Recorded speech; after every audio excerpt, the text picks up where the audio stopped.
Hello and welcome to yet another episode of the Chatterbox with myself, Nyakallo Lephoto, alongside Ndizamshini, the airplane. Hey.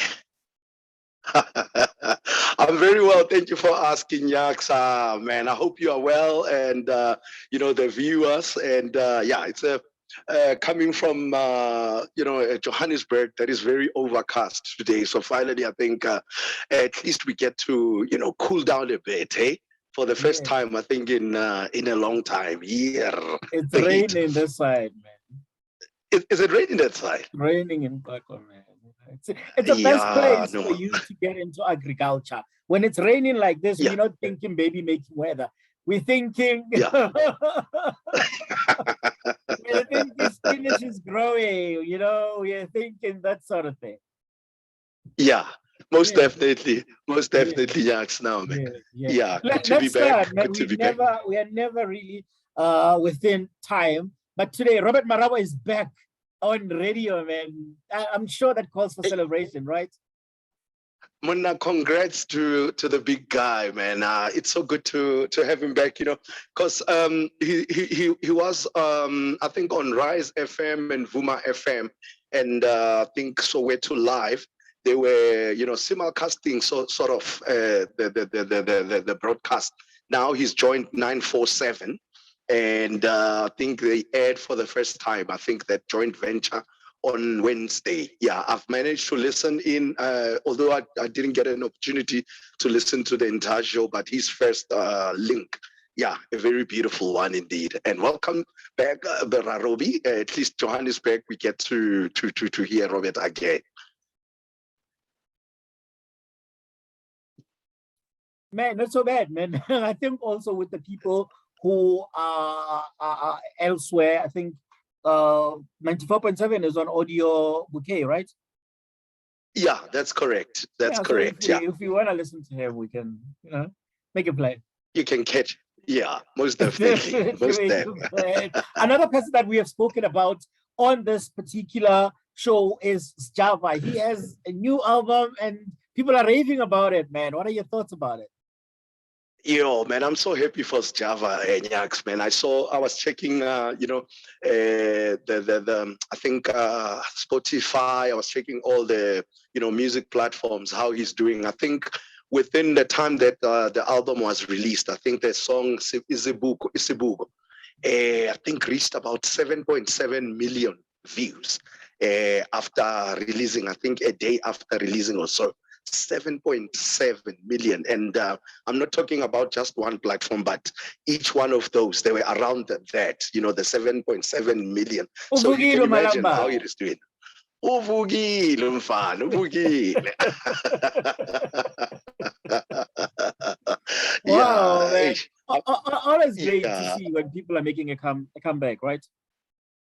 That is true. The saying goes, you can't keep a good man down, eh? And also I think that his experience has also taught him to say, you know what, if you knock me down, I'll wake up, and when I get up, it'll be 7 times. I'll be 7 times better. So that's exactly what he has done, and I'm happy for Java, man. I'm so happy. 7 million times better. Right now, he always makes sad music. I think we're going to Valentine's and stuff, but we'll talk about that, man. Let's talk about domestic workers, man. What is the criteria that you use when you select one? Hey, Nyaks, man, it's a very difficult one. It's we can say a very dicey one because it depends. I mean, let's go back to when we grew up. I mean, I remember a few of the domestic workers or helpers, as I normally refer to them, that used to, aid my moms and my dad, with us at home. I mean, being 4 kids at that time. We had one who was very elderly, much older, I think, than my mom's, and almost the same age, if not just slightly older than my dad and stuff. And she became part of the family, Nyaks. And I think there was that understanding, and we even thought she was a relative. At some point, we thought she was, our grandma. I still remember her name, Khono Matsoteti, may her soul rest in peace. And yeah, she was very great in taking care of us. I remember at some point, Seki Budile, I wanted to meet Mema Tsoteti to say, thank you so much for taking care of us. A very elderly person, in a frail state at that time. She still managed to take care of business, used to wash our clothes. And mind you, back then, we didn't have things like washing machines and stuff. That simply meant she would do washing with her own hands and stuff, And my mother used to also help her out, because it was more like helping each other out. So wherever my mother saw it fit, she would assist. And yeah, and many others, some were slightly younger than she was. But I think back then, there was this understanding, there was this Ubuntu thing going. The treatment that she received, even from us, the respect that we had for our helpers at home was great, because we saw them as part of the family, because they were helping with whatever it is that my mom's or my dad couldn't do at that time. So I must say that yeah, but choosing one Nyaks when one now started working, I think I was, we were young and vibrant, and I had gotten my first flat apartment, so to speak. I remember sharing with another guy, a friend of mine, and we decided, no, let's get a maid, man. We said, let's get a helper, because we can't really do our own washing and all that. And so we roped in the services of an elderly lady, thinking, what, elderly ladies are very easy to deal with, and they'll understand. Hey, Nyaks, hey, yeah, things turned out to be different, because she became a mother. As in, when I say a mother now, she started telling us, this is how you behave, this is how at our own place. And we were like, okay, mama, we didn't hire you to really come and sort of tell us how to live our lives. We want you to assist us with, those things that we cannot do, because, starting a new job as a young man from technical university, it was, difficult. We were very busy, so we needed assistance. So, hey, she became a mother. I remember at some point, she would come in like 2 days, on Wednesdays and Saturdays. Wednesdays, she would clean up, and Saturdays, she would do our washing. So on Saturdays, this friend of mine, was into hip hop. So on Saturdays, he would blast the music, and the speakers would be popping like crazy. And the lady, would tell him, like, what, when I'm here, you don't play music loud, the way you do. You don't respect me, as an elderly person. And when she took over, and I used to laugh, I used to sit and laugh, because I didn't know what to do. Because, coming from a background where one has to respect an elderly person, you cannot tell her, hey, mama, this is wrong. You are now taking over. So we tried, making her, to see that, Mama Wena, you are actually helping us here, but you're not really here to run the show. So yeah, that was the experience, the very first experience where we had a helper, our own very helper, at that age. But somehow we ended up sort of regretting it, because she would even shout at us, she would shout at us, because she felt that she's elderly. And I think to some extent, she thought we were not respecting her enough, although we were showing respect. Now, I wouldn't really say much, even telling her where to clean and all that. I wouldn't really give her instructions. I hoped that she would see the necessity, right? Here, I need to do this, here, I need to do that. And whereas on the other side, my other friend was very vocal, he would actually, point her to where she should do this, do that, and stuff. And I think that's where it started, really irking her that. I think I also had a similar experience with you. Like, I grew up in an environment where we also had a helper. I'm very spoiled. I am very spoiled. We've always had a helper. Always had a help from when I was a kid. Even when I started, like, having a place of my own and stuff like that, I'm like, I'm gonna get a helper and stuff. And now it brings me back to that whole idea that, when I was raised by helpers as well. So let me get an elderly person to do the same thing. Hey, it didn't work out, man. They took over. They took over. I think Yeah, say like, yeah, no, a sense of entitlement. They felt like she felt like this is her house, and maybe don't yeah, wanna. You are young. I'm not gonna, be told by you. You can't even show them their yeah, mistakes and stuff like that. I didn't have a very good experience with elderly helpers and stuff. Now, going yeah, later on when you start having a partner and stuff, and you want to now recruit a helper to help you yeah, now, and now you it could be a girlfriend or a living a yeah, partner or even a wife now feels that she has input in terms of who you now have to um, have as a helper.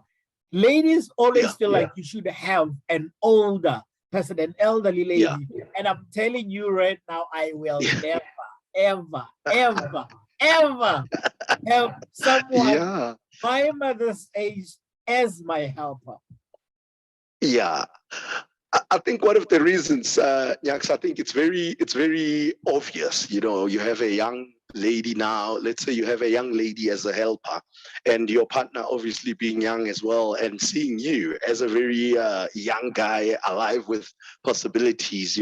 They kind of feel insecure, and they also think that this person is spending time, in your space. The likelihood is you will somehow, start relating and seeing each other with a different eye. By that I mean, who knows, what might happen. And in some instances, that has happened where you found that a young lady is a helper, and things ended up happening. One thing leads to the other. While the lady is working, the guy has an eye, and she also, reciprocates, and then it leads to other things. So I think that could emanate from that, the insecurities that young ladies would have if they would have a young helper and the boyfriend or maybe the husband in the house. The possibility of relationships sparking from that. We've all had of stories where especially from the neighboring country, we'll talk about that, the ladies coming from there Yeah. as helpers in the house, and now all of a sudden end up being the women of the house. That's correct. Yeah, that's actually what I'm talking about, and particularly because they are in the country, and of course they want to have, a belonging. So it so happens, if it happens that maybe the young guy is also, available for that matter, and there is some sort of a connection between the two. One thing ends up leading to the other, and we've had people, I think. That ended up getting married to their own helpers in some instances. Sister, I won't mention names, although I know a number of friends back in Durban where one ended up really engaging in sexual activities with their maid, and that led to a relationship with the partner then breaking, and the guy had to leave. Wow. Ba Lesotho ho thwe ba ntsha mosadi. O ntse o na le mosadi tjena o tebela mosadi wa hao o dule le yena. Yeah. And again, remember, Nyaks, there's something else that happens. Motho a dula a leng ka tlung wa hao, o bontsha hlompho, le ka mokgwa o itshwereng ka teng, wa mamela and stuff. Probably at that time you have a girlfriend who's very stubborn in a way, or you decide, hey man, hlompho e ke fumanang ka moo e kare ke yona e batlang e ke bona mofutufutunyana ka mona. Ho hana ka hore so it has happened in a number of instances, as I've alluded to before. All right. The market now this is now the domestic market is dominated by ladies from outside, mostly Zimbabweans and ladies from Lesotho. Why do we as South African middle class and upper class prefer women from Lesotho to be our domestics as opposed to local ones? All right. Yaks, generally there is this notion that Black and young people from South Africa are sort of lazy, or there are certain types of jobs that they wouldn't take because we are entitled. As South Africans, we feel that we deserve better, and we look down on jobs like cleaning and working in the in that industry, sort of domestic workers and all that. So whereas the people from our neighboring countries like Lesotho, Zimbabwe, Malawi would come to our country and they would accept those jobs because they, in some cases, and not to say all of them, in some cases, their qualifications may not allow them to get into the job markets and get the jobs that they would ideally get. So in order to establish a base in South Africa, they would start there. Some of them have qualifications. I've actually spoken to a number of them that have qualifications from their countries, but when they come to South Africa, their qualifications don't necessarily match the standards, that are required here. So they would end up taking those jobs. So it is easier as well to employ them because they are very, I'll say they obedient to their bosses. So that is one of the reasons why I think the most of us would have them as our helpers, and they are very because they need these jobs. The desperation also translates into us hiring them because we know that they would focus on whatever it is that they are here for and will not give us a hard time. I mean, if you hire a young lady from South Africa who still aspires to become something, some days they won't be able to report for duty because there are other things that they would like to do. And come the weekend, we party as South Africans. So the little that she gets will go and party. Come Monday, she might not be able to come to work. You get all sorts of excuses. And the first thing that comes to mind is this person was partying. Whereas if it is an elderly person, it wouldn't necessarily be because they were partying and they probably were, drinking during the course of the weekend. With elderly persons, I think there is an understanding that if they are not able to make it to work, one would attribute that to maybe the physical conditions. She is elderly and the work that she does requires her to do some physical work, and as a result, she is not coping somehow. So Nyaks, you and I, young as we are, there are Mondays where you wake up and you feel that your mind says, hey, I want to go to work, but your body tells you that, dude, you are tired. You are tired. So imagine an elderly person who gets engaged in physical work the entire week, having to wake up every week, being at work Monday to Friday, unless she's a live-in helper. It is easier to wake up because there's no traveling involved. She's in the house. She just wakes up, gets ready, and she prepares whatever it is that she has to prepare for the family. And then later on, when the family is gone to work and the kids have gone to school, she manages to clean the house without any disturbances. So those are some of the observations that I have made. I want us to actually delve deeper into those observations with regard to race, right? How Black domestic workers relate to their Black madams or sirs, what are the dynamics there with regard to Black people working for Black people? Nyaks, that one. I think one of our episodes we were talking.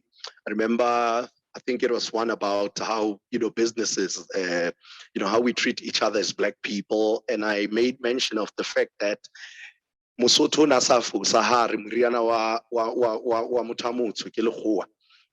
You find that more often people are more obedient and more submissive when they deal with white people. This thing will never go away. If it does, it will be a long time from now. And more often, as much as we try, there are people that have decided, now, I'm never going to be timid when I deal with a white counterpart. Yes, we now, the education that we now have and stuff, has liberated us. Say, you don't have to be, submissive to a white person. They're equal to you. So why should you submit? I mean, at work, the way we interact with white people, I don't think these days. I mean, at work, you always submit just because of color, because sometimes we are confined to that space. We get too used to one another, and qualifications that we have. Sometimes you find that you are even more qualified, or even the position that you hold at work is much, much higher than that, and you just act anyhow. But when it comes to domestic workers, you find that when they have a black person as their boss, sometimes they are able to reason, and sometimes unreasonable, and they are able to even come up with unreasonable demands because they are rights now. Remember, they rights now. So they will just ask whatever it is. They will mention that they have rights. So then that causes a bit of that rift between the employer and the employee, because a black person who's a domestic worker who has rights believes that, yeah, I should also raise my concerns when I do, and how they do that is the most important part. I've had an experience where, I would visit, I think I would visit my brother, who had at that time an elderly lady as a domestic worker or a helper. And I would get to the house, and let's say my brother is not there, she would start talking, she was just this person. She would just start talking, and she would start sort of complaining about, things. And I would be very upfront with her that I'm not interested in hearing what is happening in my brother's household. This is my brother's household. And as far as I'm concerned, you are here to help. So you now trying to sort of complain to me and expecting me to convey the messages. The message is wrong, because it's tantamount to bad mouthing your employer. And I think you need to know that if you have rights, if you know the maybe route to take, or the procedure to follow in order to address your issues. But talking to outsiders, as much as I'm part of the family, but I'm an outsider as far as the contract that you have with my brother's family is concerned. You cannot complain to me and expect me to convey the messages. Yes, as Ubuntu says, re tshwarane hantle. Ha eba hona le motho di sa tsamayeng hantle, bua le batho ba o fileng mosebetsi, e seng motho ya tswang kantle. If you talk to me like this, how do you engage with other people that visit, just outsiders that visit? It gets me worried, because it means you are complaining to your other people or your friends and so about the treatment you're getting, whereas this should be between you and the employer, who happens to be my brother. So yeah, that is a case now where an elderly person was hired as a helper.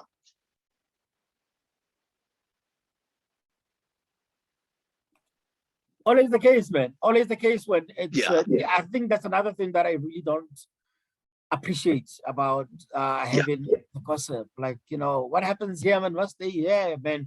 You go out here, the neighbors are now going to know my business. The people at the shop there, up there are now going to know my business. And these are the people that I'm trying to protect myself, my family, my privacy. And you are now the weakest link. Now you are leaking this information out. Really hate it. I really not like it. Can we ever perhaps get to a point where there's like flies everywhere in here?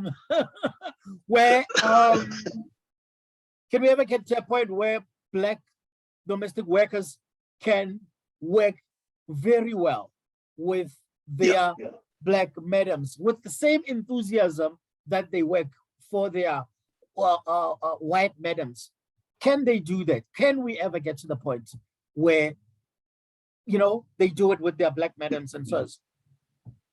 Yeah, I think we can get to that point, Yaks. These days, I think we have a little bit of some knowledge when it comes to contracts.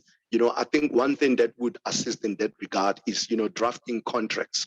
I know that when you employ someone as a domestic worker, usually it's to say, I'm helping out. Someone needs a job, they cannot get a posh job somewhere because they lack the qualifications and all that. But can now, I also stop you there? I think personally, that's where we get it wrong as Black people, right? We have this helper mentality. When a Black person works for you, they don't feel like they're working for you. They feel like they're just assisting you in the meantime while there's stuff. But when they get a job at a white household, getting paid exactly the same amount of money. They're like, no, this is my job. I mean, I've had experiences where helpers have said, oh, no, help me find a job. I'm like, how? But you are working here. But perhaps that's how it should be from now on. But you know what? You are not part of my family. You are not my relative. You are here to work. You are reporting to work. You are not helping me, because when you're helping me, then it's a matter of charity. You can do what you can, when you can, how you can. But when you are an employee, you have set like everything, key performance areas. This is what you need to do by this much. You need to do that. When you're doing this, you are underperforming and stuff like that and stuff like this. Perhaps we need to move away from this whole helper notion and say, "Ausi wasebetsa, usebetsa ka 80, utswa ka 5, onka lunch ka 1." Yeah. Hence, I mentioned the issue of contracts. Nyaks to say, it will guide us. We will know that there are certain parameters within which to work, that if you overstep a certain line, you no longer, adhering to our agreement and stuff. If you start meddling in the family affairs and you're starting to have your say, unless you are suggesting something perhaps that is hindering you in as far as your work is concerned, where, say, for example, it's the weekend and we have visitors and there are a lot of kids in the house. They are playing around, they are throwing things around, and you are not able to really cope with that. That is understandable. That if you raise that, it becomes a bit impossible for me to keep the house as clean as I can when there are too many kids around and stuff running up and down.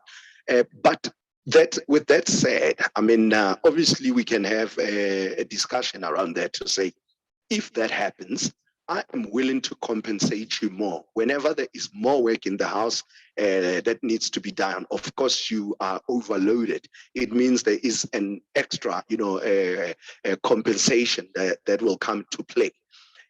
But if you just complain all the time and you start meddling with the family affairs to say, I don't like it when you do this, I don't like it when you do that. Oh, the kids, this and that. Yes, the kids are supposed to be respectful. We want them to be ideally just respectful to everyone. But if you just start complaining basically generally about anything and everything that happens in the household, you are overstepping, the mark where you're supposed to be. So you need to know your place as an sort of contract will guide you as far as that is concerned, to say, once you do this, this is not in your contract, let us review. Please change your behavior. Let us stick to this. That is something else that we as the household can discuss in terms of maybe how we discipline the kids. If one has done something, yes, you can report that this one has done this one has done that, so that we can reprimand them. But let it not be a matter of you taking over now to reprimand the kids and expect them to do things a certain way, unless you are teaching them and you're doing it systematically to say, I know this will be beneficial to them in the future. But if you start doing it with that mentality that, hey, I'm just helping here, like you said, Nyaks, it becomes a bit, unacceptable in a way to say that. So Another contracts can be very...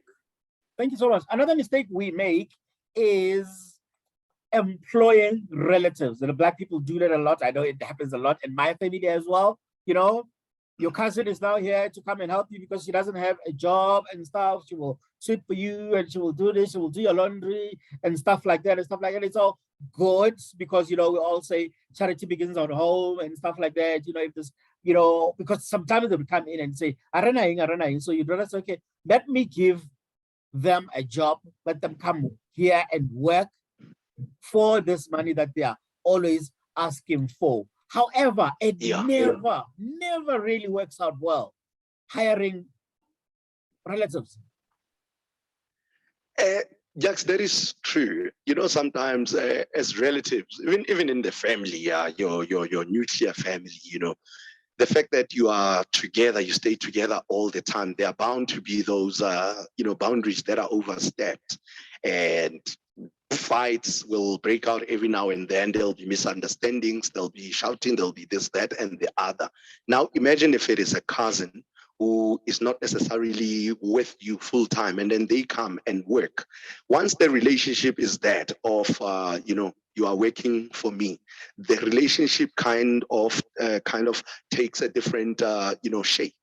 There is some level of respect that needs to be maintained. And if that is not maintained, because there's now an employer and employee type of relationship, but because this person knows that you are a relative, there's always that expectation that there should be some sort of a treatment, not necessarily as an employee. So if I wake up in the morning and say,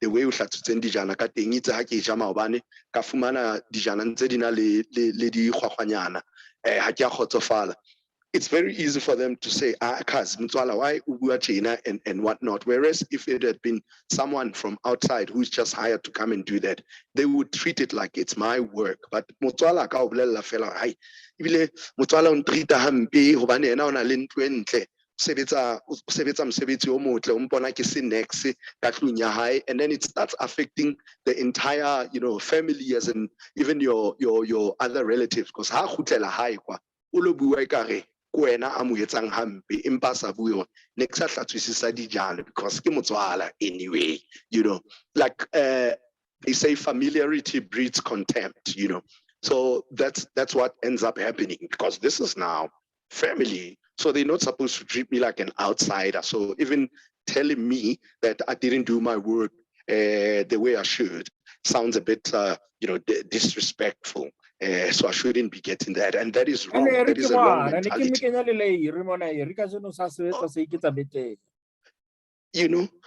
That's exactly what happens. That is exactly what happens. And that has really happened, Nyaks. We've observed that happening where families ended up, or relatives ended up fighting because of that. But the truth of the matter is, once we have that employer and employee type of relationship where money is involved, I'm paying you for that, there has to be a certain type of, respect or level of respect that we make. Like I said, it's a job. It's a job at the end of the day. And it is true also, the reverse of it, that we as Black bosses, don't treat our Black employees very well. It needs to be explored as well. Yeah, no, that is true. That is a general thing again, Nyaks, that I have said. I mean, it happens even in a professional environment, man, Nyaks. I think you've seen that sometimes. You work for a company and white dominated, but there are managers, on maybe middle management, Blacks and supervisors. You find that it's easier for them to oppress the employees. And as much as you know where the pressure is coming from, the pressure is coming from, top to bottom to say, you will do the dirty work. You'll make sure that these people are obedient. They do their work on time. They arrive at work on time. They are never late. They, they don't make noise in the office. They do this and that and the other. You find that Black employees are, managers or supervisors are very harsh on fellow Black employees. But when it comes to treating certain races, find that there's always that soft hand, oh man, Lily or Melinda or so and so is, even if they are, working below you, but you still have that Mare, it's easy to come to a Sefofane and say, hey, when I fitlele late, why fitlele late? Instead of saying, let me understand why you are late. I know that you come from Soweto. You have to wake up at 4 to get to Sandton in time. When you wake up at 4 in the morning, anything can happen. When you arrive 5 minutes late, I'm supposed to understand that this person nearly made it here on time, but it means something might have happened on the way for him to be 5 minutes late. But you take that, you make it a very big issue so that, management up there can see you as, they're enforcing the law here. You want to be seen to be, really tough, but that's not how things should happen. Instead of doing that, you could, empower your fellow Black people to say, you know what, if we adhere to certain things and we do things and we learn to report mishaps, let us just do that. Let us just do that, and let's do the right thing. But how you say it matters, Nyaks, because sometimes it's not what you say, but how you say it that will make me really understand and respect your views. Great stuff, man. Let's call this show off. The flies are terrorizing me. They waited until this time. They were like, nowhere, right? I see you busy. I'm like, crazy. Man. They waited until the cameras were on, and they're like, yeah, no. Huh? So you want to be on TV? You want to be on the internet? We're gonna show you. They want to be part of the show, man. You know, they normally say, "I wish I were a fly on the wall." Today they decided, no, I wish I were the fly on the, on the show. They run in the show. I normally don't kill flies, but today I was like, no, I'm killing these ones. Like, yeah. Great stuff, man. Give us your social media plugs, man. We've got your little thing in there, nice colors. Yeah. I can see there are no coincidence. They were well chosen. We will talk about that next week as well. Tell us who you are on Facebook so that people can get in touch with you. All right, Nyaks, on Facebook, Aeroplane Sefofane Eri, spelled A-E-R-Y, surname L-E-L-U-K-A. So Sefofane Eri, Aeroplane Sefofane Eri Leluka, and then Instagram at Sefofane Leluka, and then Twitter at S for Sefofane, L-E-L-U-K-A. I'm also on TikTok, same handles. And one other thing, Nyaks, that I would love to say, okay, you can also get me on 08353778884. That is in case you want to book me to MC your event. And another thing that I would like to say, as we always say when we close, let's thank those that have watched the previous episode and comments that came through. Those some were very funny, when we talked about Mavuso, obviously it being a very funny topic. There's someone that commented and said, you and I should stop complaining about paying. We should pay Banababat and stuff. They say you and I shouldn't do that. We should just pay Banababat. We complain about paying twice. We don't mind complaining. Yeah. We don't mind paying. We mind paying twice for one service. Yeah. For one service, That's why that was Muhammad Tima. He loves the show. He watches the show all the time. Shout out, Mr. Matima, sir. Also, yeah. So thank you so much for all the support that we've been getting thus far. See, the platform is growing and the interest is also growing. So yeah, there'll be more topics coming, and we still encourage people to join in and comment. Like we always say, we welcome thoughts and opinions with open arms. Like the page on Facebook, the contributors, so you get the links and stuff like that. Another thing you need to do rather is to like the show. English is now gone. Like this video, subscribe to the channel, and ring the notification bell so you're the first one to know when the next video is out. Mr. Leluka, say we are gone. Thank you so much, Nyaks.